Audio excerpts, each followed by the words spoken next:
Me explica melhor. Enfim, a maneira de pensar a realidade que fica, né, deturpada por todas as nossas filosofias. Bom, tem um efeito exorcizante, de alguma maneira. Tem um efeito exorcizante, de alguma maneira, tirar os fantasmas. Né? Isso, exatamente. Ou seja, não é efeito de salvação. Dentro dessa concepção, qual a sua concepção de salvação pessoal? Não tem nenhuma concepção. Não. Como é que eu vou ter? É? Não, que ela pode ser dada pela metafísica ou pela revelação? Não pode ser dada nem pela metafísica, nem pela revelação. Quem salva é nosso Senhor Jesus Cristo. Sim. Então, isso é a revelação. Como revelação? Que Jesus Cristo salva. Não é a revelação que salva, é Ele, pessoa. A revelação está lá no Evangelho. Né? Exato. Não é isso? Então, você pode dizer, o Evangelho salva. Fala, não, o Evangelho não salva nada. Você pode ler o Evangelho o dia inteiro. Saber tudo aquilo de cor. É uma pessoa, não é uma ideia que vai te salvar, não é uma doutrina que vai te salvar, é uma pessoa real. Sim, pode escrever que é uma pessoa real. Isso é uma ideia, uma afirmação sobre uma realidade. Não, não é. Isso é uma coisa que ele mesmo disse. Sim, Jesus aceitou. Não, a minha ideia sobre... Não, tem uma diferença. Eu não tenho como transformar isso numa ideia. Se você vai dizer, agora nós vamos pegar esses fatos aqui e transformar numa doutrina. Eu digo, meu filho, a igreja está fazendo isso faz 2000 anos e não terminou ainda. Se você vai esperar a doutrina cristã ficar pronta, você não vai ser salvo jamais. Você está entendendo? Então, isso não tem como discutir na esfera das ideias e das doutrinas. Isso, vamos dizer, é um ato de uma determinada pessoa. Sim, que como? Como é que eu vou saber uma coisa dessa? Diz que ele vai vir julgar os vivos e os mortos. Como é que ele vai fazer isso? Tem a menor ideia? Não é o sacrifício dele que julga? Não é ele, não é o sacrifício dele, é ele mesmo. Não, sim, mas o método... Não está dito assim, que no final da vida você vai ser, no final dos tempos você vai ser julgado pela crucificação. Não, você vai ser julgado pelo crucificado. Deus amou de tal maneira para que todo aquele que nele crê não pereça, mas tenha vida eterna. Isso não responde à pergunta que foi colocada. Ele próprio diz, as coisas se passam desta maneira. Isso foi uma revelação, ou não?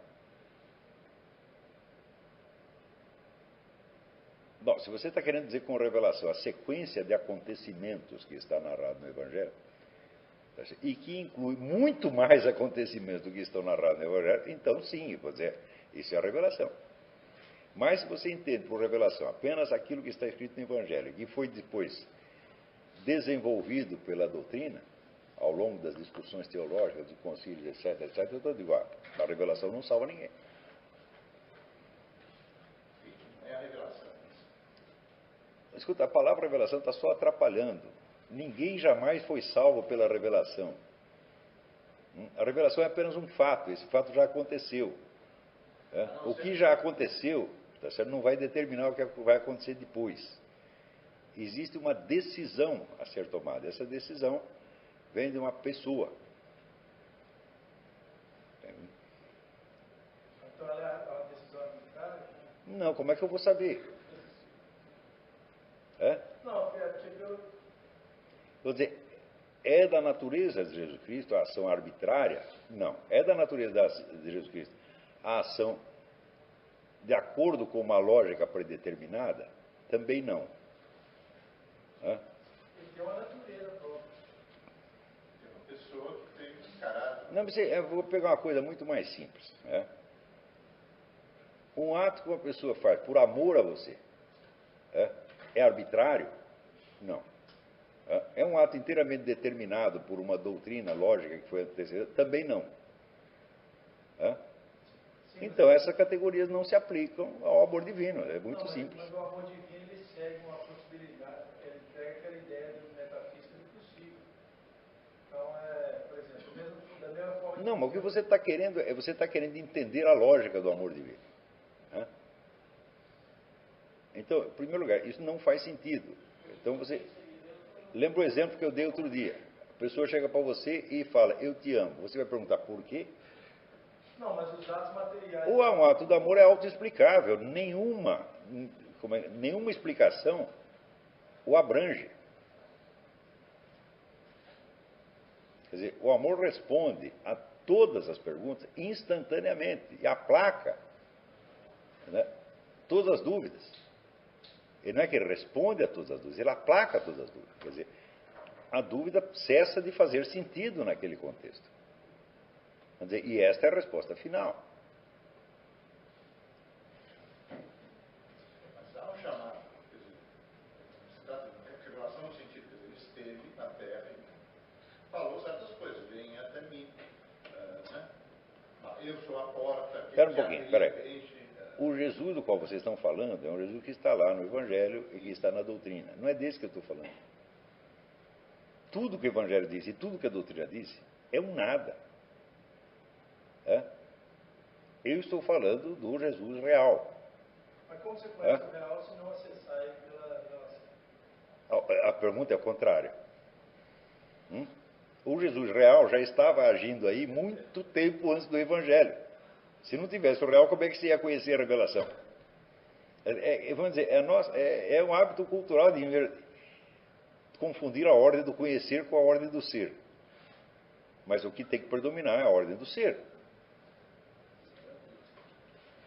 E também não é verdade que você só o conheça através da revelação.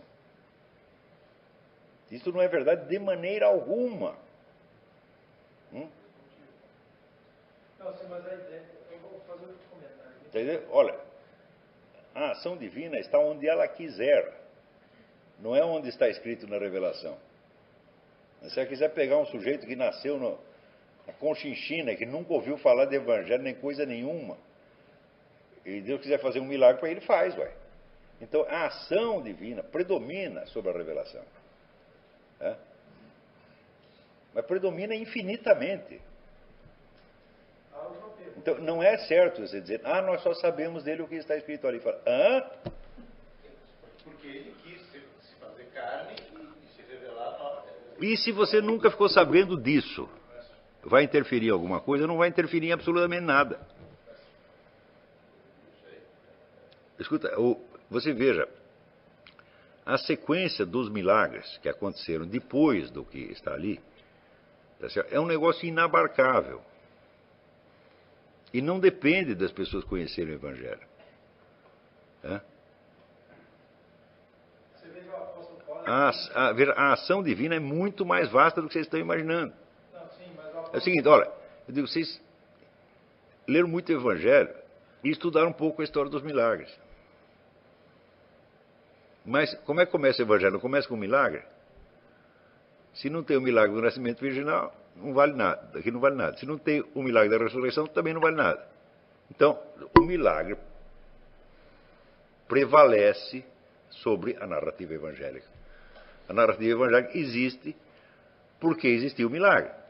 Então, é o milagre que explica a revelação e não a revelação que explica o milagre.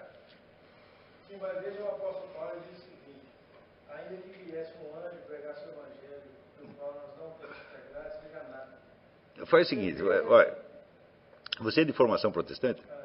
Então, esses caras lêem o Evangelho o dia inteiro. Né? E este aqui é o problema. Daí eles querem explicar tudo pelo Evangelho. Eu disse, está dito no próprio Evangelho que o Evangelho é uma migalha em face daquilo que Jesus Cristo fez. Não com as palavras. Tá, eu estou dizendo com as minhas palavras.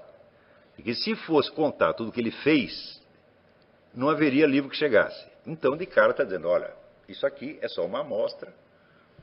Tá certo? E o acento aí, a que pesa mais, é o que ele fez. Porque, para começar, ele fez o mundo. Né?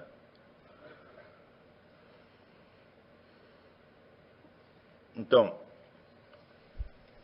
eu não estou negando a importância do Evangelho, evidentemente, mas eu estou dizendo que tem coisas mais importantes, a começar pelos personagens do Evangelho, né?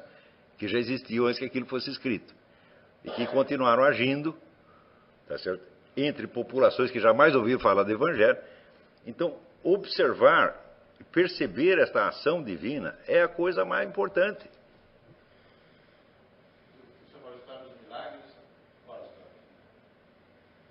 A narrativa de todos os milagres. Olha, tem 40 santos católicos que foram enterrados há séculos e o corpo deles está intacto. Né? Começa por isso aí.